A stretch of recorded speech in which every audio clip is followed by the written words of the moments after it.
नमस्कार दोस्तों, श्यामकला सेलिंग्स में आपका स्वागत है। मैं सुरेश कुमार एक बार फिर से आपके साथ। दोस्तों, आज आईटीआई फर्स्ट ईयर का इलेक्ट्रीशियन थ्योरी का पेपर हल करवाएंगे।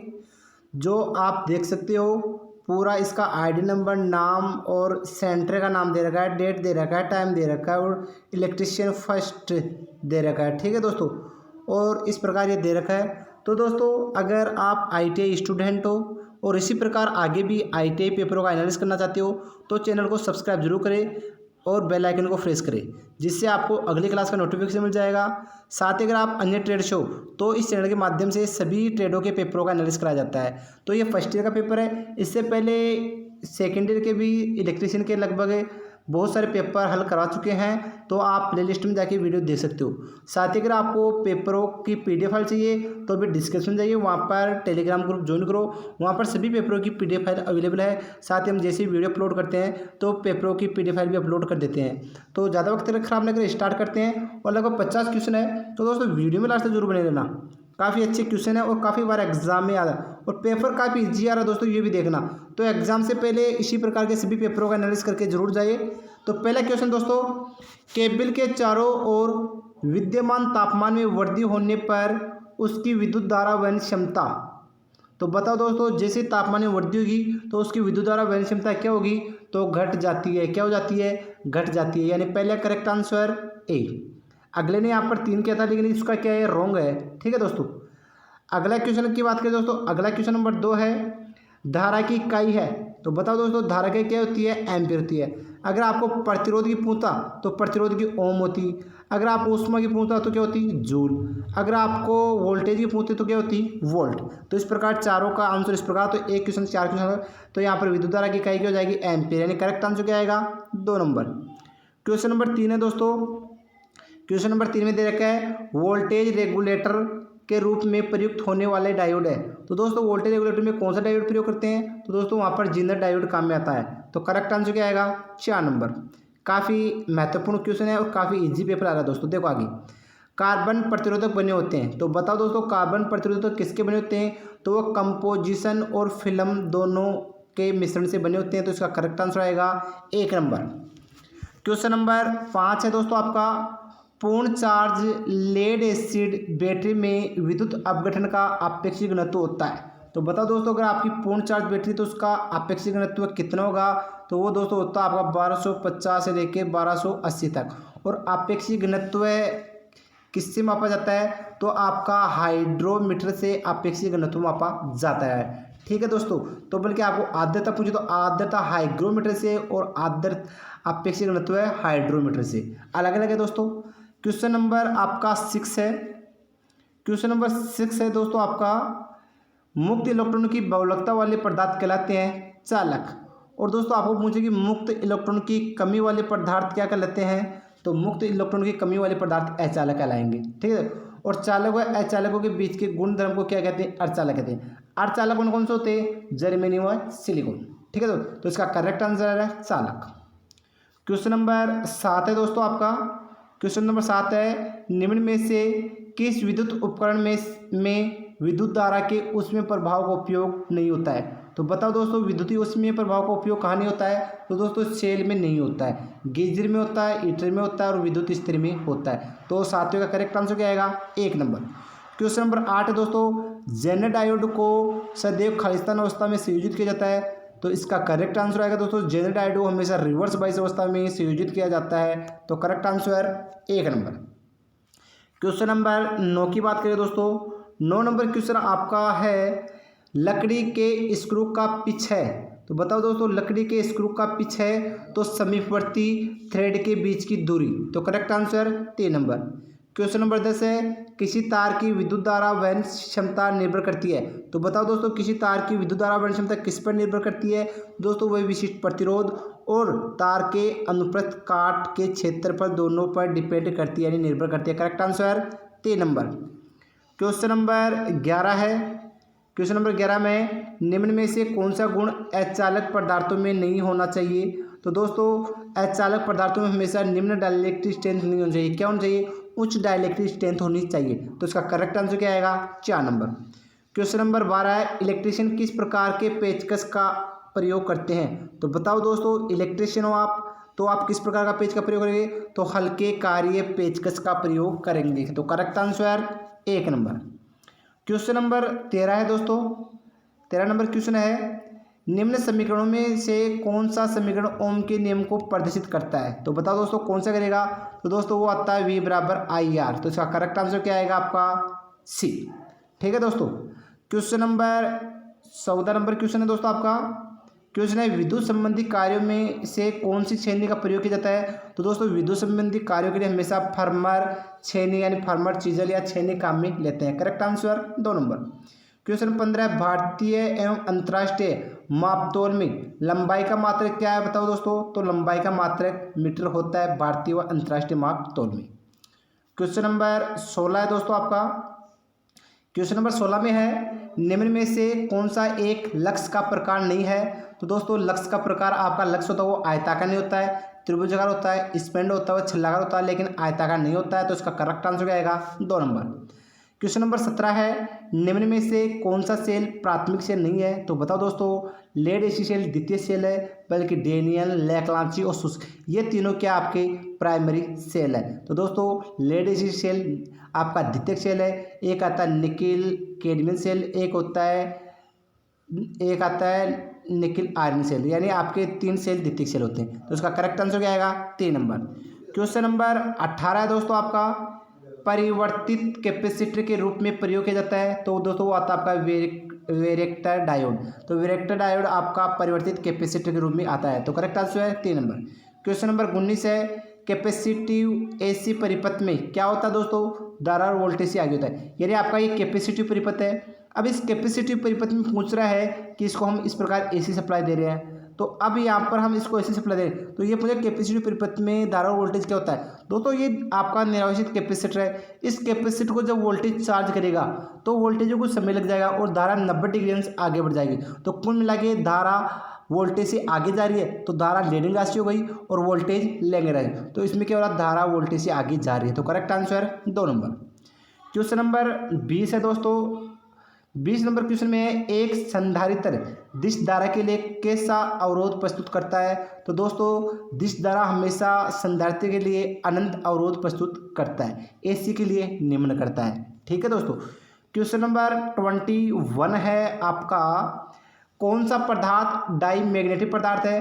तो दोस्तों डाईमैग्नेटिक पदार्थ क्या है? आपका कास्ट डाईमैग्नेटिक पदार्थ है। मैग्नीज, कोबाल्ट और निकिल ये क्या आपका लोहे चुंबकीय पदार्थ है, यानी फेरा चुंबकीय पदार्थ है। तो इसका 21वां करेक्ट आंसर क्या आएगा? 1 नंबर। क्वेश्चन नंबर 22 है, पृथ्वी का वैद्युतिक विभव माना जाता है? तो बताओ दोस्तों, पृथ्वी का वैद्युतिक विभव माना जाता है कितना? तो पृथ्वी का वैद्युतिक विभव 0 होता है। क्या होता है? 0। Correct answer 4 number. Question number 23 है, एसी परिपथ में फॉर्म फैक्टर का मान है? तो बताओ दोस्तों, एसी परिपथ में फॉर्म फैक्टर का मान क्या होता है? तो दोस्तों वो 1.11 होता है। ठीक है दोस्तों। अगला क्वेश्चन है, जेनर डायोड का मुख्य कार्य क्या है? तो जेनर डायोड का पहले क्वेश्चन आ चुका है कि जेनर डायोड किस प्रकार से किया जाता है रिवर्स वाइज अवस्था में। अभी वापस ही क्वेश्चन आ चुका है कि जेनर डायोड का मुख्य कार्य क्या है? तो आउटपुट वोल्टेज को स्थिर रखना जेनर डायोड का मुख्य कार्य है। तो correct answer 3 number. Question number 25 है, टनल डायोड किस पदार्थ से बनाया जाता है? तो दोस्तों वो गैलियम मेटेलाइड, गैलियम आर्सेनाइड और जर्मेनियम इन तीनों को मिलाकर ये बनाया जाता है। तो करेक्ट आंसर क्या आएगा? इन सभी से। Correct answer 1 number. Question number 26 है, कॉटन या सिल्क कवर्ड फ्लेक्सिबल केबल सामान्य कितने कोर वाले होते हैं? तो दोस्तों ये आपकी 3 कोर वाली होती है। Correct answer 3 number.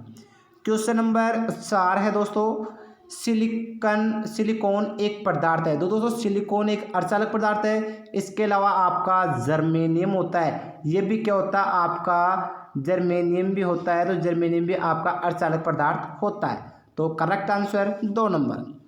Question number 28 है आपका, औद्योगिक विद्युत आपूर्ति में कलाओं की संख्या होती है? तो दोस्तों औद्योगिक यानी आपका पावर में पूछा तो फेजों की संख्या कितनी होती है? 3। अगर आपको लाइट में पूछे तो वहाँ पर सिंगल फेज या 2 फेज होती है दोस्तों। तो correct answer 2 number. Question number 29 है, फेज टेस्टर का प्रयोग खालिस्तान वोल्टेज से अधिक वोल्टेज परीक्षण के लिए नहीं करना चाहिए। तो दोस्तों फेज टेस्ट का उपयोग कभी भी 500 वोल्ट से अधिक नहीं करना चाहिए। तो इसका करेक्ट आंसर आएगा 4 नंबर। क्वेश्चन नंबर 30 है, निम्न में से सबसे अच्छा अचालक पदार्थ है। दोस्तों वल्केनाइज्ड रबर सबसे अचालक पदार्थ है। ठीक है, तो करेक्ट आंसर आपका बी। क्वेश्चन नंबर 31 है आपका, एक आदर्श वोल्टमीटर का प्रतिरोध होता है। तो दोस्तों आदर्श वोल्टमीटर का प्रतिरोध अनंत होता है। अगर आपको पूछे कि एक आदर्श एमीटर का प्रतिरोध होता है तो दोस्तों वो शून्य होता है। शून्य वाली काल्पनिक अवधारणा है दोस्तों, लेकिन कुछ प्रतिरोध होता है। लेकिन अगर आपको क्वेश्चन पूछे कि एक आदर्श एमीटर का प्रतिरोध होता है तो वो शून्य आएगा। ठीक है दोस्तों, और आदर्श वोल्टमीटर पूछे तो वहाँ पर अनंत आ रहा है। तो करेक्ट आंसर क्या आएगा? 1 नंबर। क्वेश्चन नंबर 32 है दोस्तों, कर्मशाला यानी कार्यशाला में प्रयुक्त बस बार होता है। तो दोस्तों कार्यशाला में जो बस बार होता है वो हमेशा क्या होता है? चालक होता है।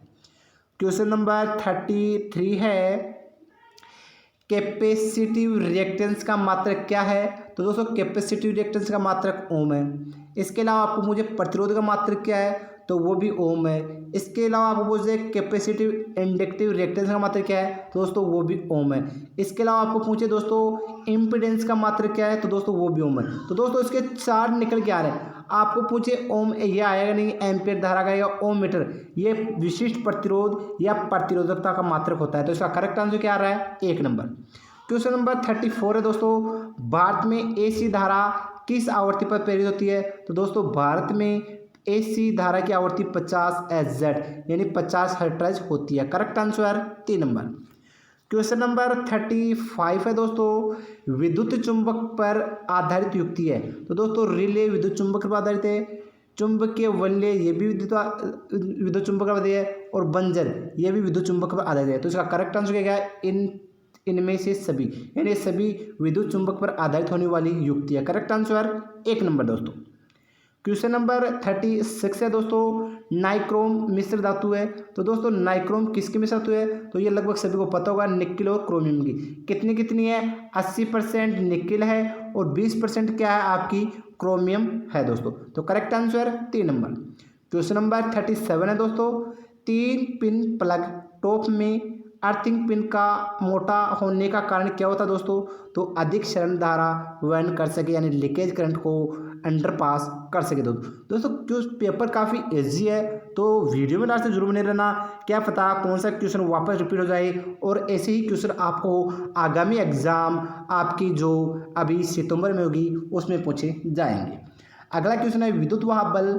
विद्युत वाहक बल, हाँ, विद्युत वाहक बल को इनमें से किसके द्वारा प्राप्त किया जाना संभव है? तो दोस्तों जनित्र के द्वारा हम विद्युत वाहक बल प्राप्त कर सकते हैं, बैटरी के द्वारा प्राप्त कर सकते हैं, सेल के द्वारा प्राप्त कर सकते हैं। तो इसमें करेक्ट आंसर है ये सभी है, इन सभी के द्वारा हम विद्युत वाहक बल प्राप्त कर सकते हैं। करेक्ट आंसर है 4 नंबर। क्वेश्चन नंबर 39 है दोस्तों, हथौड़े का साइज यानी हैमर का साइज किसके अनुसार मापा जाता है? तो दोस्तों हथौड़े का साइज हमेशा हथौड़े के वजन के अनुसार मापा जाता है। Correct answer 4 number. Question number आपका है 40 नंबर। तो क्वेश्चन आपका सेलों को समांतर संयोजित किया जाता है। तो दोस्तों सेलों को समांतर में क्यों है? तो धारा दक्षता बढ़ाने के लिए। आपको पूछे कि सेलों को श्रेणी में क्यों जोड़ा जाता है? तो विद्युत वाहक बल बढ़ाने के लिए श्रेणी में जोड़ते हैं और धारा बढ़ाने के लिए समांतर में जोड़ते हैं। क्वेश्चन नंबर 41 है, चुंबकीय फ्लक्स की इकाई होती है। दोस्तों चुंबकीय फ्लक्स की इकाई वेबर होती है। ठीक है दोस्तों, correct answer 1 number. Question number 42 है आपका, 42 नंबर क्वेश्चन है, किसी परिपथ में एमीटर को लगाया जाता है। तो बताओ दोस्तों किसी परिपथ में एमीटर को कैसे लगाते हैं? तो दोस्तों वो श्रेणी क्रम में लगाते हैं। अगला क्वेश्चन है, धारिता प्रभावित नहीं होती है। तो बताओ दोस्तों धारिता यानी आपकी धारिता किससे प्रभावित नहीं होती है? दोस्तों वो फ्रीक्वेंसी से प्रभावित नहीं होती, बल्कि प्लेटों के क्षेत्रफल, परावैद्युतिक पदार्थ, इनसे वो प्रभावित होती है, और प्लेटों के बीच की दूरी से भी प्रभावित होती है, लेकिन उनसे नहीं होती है। क्वेश्चन है आपका 44 नंबर, ड्रिल बिट निम्न में से किस धातु का बना होता है? तो दोस्तों ड्रिल बिट निम्न में से हमेशा हाई स्पीड स्टील का बना होता है। Correct answer 2 number. Question number 45 number है, लेड एसिड बैटरी में किस इलेक्ट्रोलाइट का प्रयोग किया जाता है? तो दोस्तों लेड एसिड बैटरी में हमेशा सल्फ्यूरिक एसिड हमेशा प्रयोग किया जाता है, ये इलेक्ट्रोलाइट प्रयोग किया जाता है। Correct answer 1 number. Question number आपका 46 नंबर है दोस्तों, फेरा मैग्नेटिक पदार्थ की चुंबकशीलता होती है, तो बताओ दोस्तों ये 1 से अधिक होती है। Correct answer 2 number. 47 number question है, चुंबकीय पदार्थ है, तो दोस्तों चुंबकीय पदार्थ किसका बना होता है, तो चुंबकीय पदार्थ होता है जो निकल होता है, कांच आपका डायमैग्नेटिक पदार्थ था, चांदी और लकड़ी क्या था आपका फेरा चुंबकीय पदार्थ, यानी वो आपका चुंबकीय पदार्थ था। तो इसका correct answer 3 number. Question number 48 है दोस्तों, चुंबकशीलता की इकाई होती है, तो दोस्तों चुंबकशीलता की इकाई क्या होती है, वेबर प्रति मीटर स्क्वायर चुंबक फ्लक्स घनत्व की होती है, एम्पेयर टन प्रति वेबर ये रिलक्टेंस की होती है, और चुंबकीय वहाब बल की इकाई होती है दोस्तों एम्पेयर टन। लेकिन चुंबकशीलता की इकाई इनमें से कोई नहीं दे रखी है, तो करेक्ट आंसर क्या आएगा 2 नंबर। क्वेश्चन नंबर 49 है, प्रतिघात के व्युत्क्रम को कहते हैं। जिस प्रकार दोस्तों प्रतिरोध का विलोम क्या होता है आपका यहाँ प्रतिरोध का विलोम होता है दोस्तों चालकता, उसी प्रकार प्रतिघात यानी क्या होगा, जेड का विलोमानुपाती क्या होता है, तो जेड का विलोमानुपाती दोस्तों क्या होता है, ससेप्टेंस यानी एस होता है। तो इसका करेक्ट आंसर क्या आएगा 3 नंबर। क्वेश्चन नंबर लास्ट है दोस्तों इस पेपर का, क्वेश्चन है 50 नंबर, न्यूट्रॉन पर आवेश होता है, तो दोस्तों न्यूट्रॉन आवेश रहित रहता है, तो इस पर आवेश शून्य होता है। अगर आपको पूछे कि इलेक्ट्रॉन पर आवेश होता है तो दोस्तों वो ऋणात्मक होता है। अगर दोस्तों आपको पूछे कि प्रोटॉन पर आवेश होता है तो दोस्तों वो धनात्मक होता है। तो इसका करेक्ट आंसर क्या आएगा 2 नंबर।